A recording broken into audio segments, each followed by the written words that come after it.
sentiment across time. Now, certainly it would seem in a bid to actually cut costs and benefit from new growth opportunities, a lot of small businesses are actually sending jobs offshore.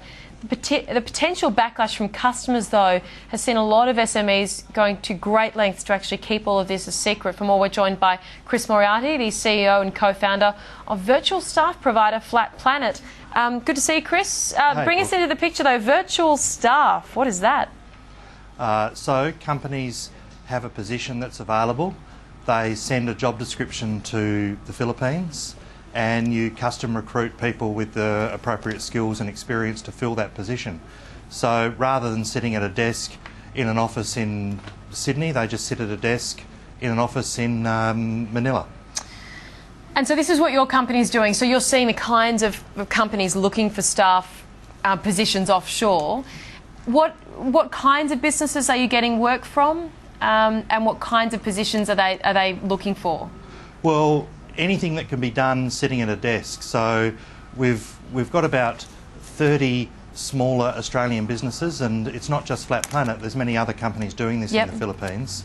And so just think about it like there's a lot of accountants, lots of administrative, clerical roles, business development roles, research, and lots of technology, websites, social media, all of that type of thing. Okay, so when you look at the motivations for them using services like yours, what do you put your finger on? Well, there's three things that people find. First of all, obviously they're under cost pressures, and as the previous speaker said, a lot of small businesses are not thriving at the moment, and one of the reasons is that their larger competitors are starting to use this global sort of workforce and are able to become cost competitive with smaller businesses, which in the past they haven't been able to. Secondly, a lot of red tape. So, we do get people who choose to get out from under some of the issues around industrial relations.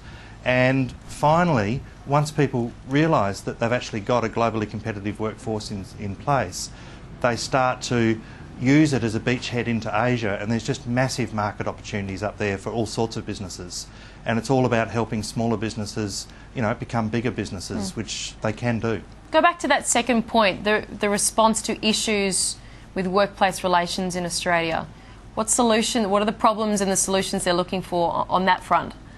Well, we get clients who come to us, let's just say they've been through some kind of process where they've had to make, what they feel is an unreasonable payout to somebody due to some dispute they've had with an employee.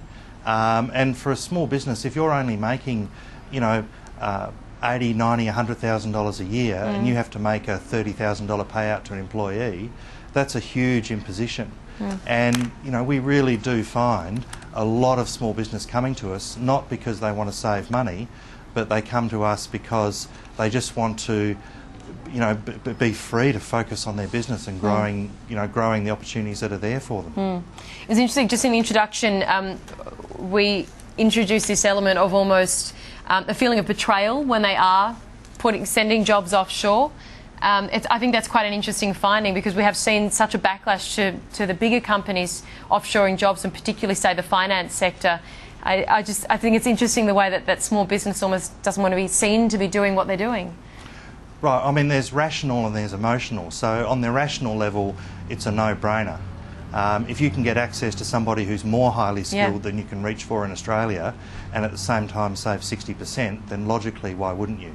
But yeah, I mean, look, there's huge emotional issues around this, and a lot of small business people take a lot of pride in the contribution that they make to their community. But at the end of the day, if the small business is not there, they can't make a contribution. And what we find is that, once a healthy smaller business is able to offer more secure employment to their Australian employees, they're able to pay tax dollars and they're able to reward those families for the risks that they're taking. Yep, you're right. If they can't keep afloat, they can't support anyone in terms of jobs. So, absolutely. Very logical argument. Thank you so much. Great to speak to you, Chris Moriarty. Appreciate it. Thank you, Brooke. Okay, I'll take a quick break.